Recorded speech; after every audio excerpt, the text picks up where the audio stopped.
Hvernig svona, nú er að styttast í Íslandsmótið, hvernig svona staðan á hópnum hjá þér? Jú, hún er bara ágætt.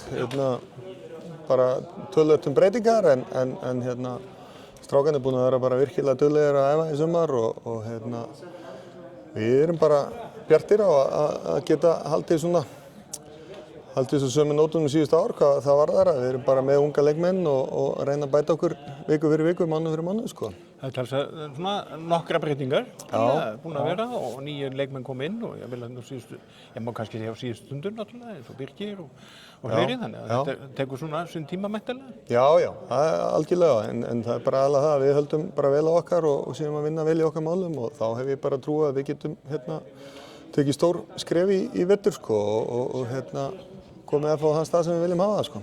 Og Hafnarfjarðarmótið svona alltaf svona fyrsti áfanginn að þessu?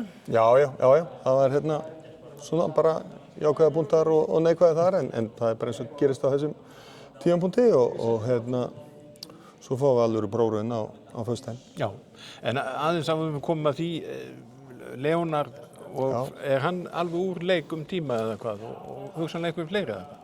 Já, Lelli hann er allavega frá næstu 2 mánuðina og hann er svona eina stóra sem við höfum. Birgir hefur lítið verið en er svona að koma til og einhver svona smá hnjösk en bara almennt hefur bara liðið verið að æfa vel og bara alltaf á réttri leið, sko. Já, þannig að Birgir gæti verið með í fyrstu leikjunum með það? Já, ég er að vona það. Já. Ég er að vona það.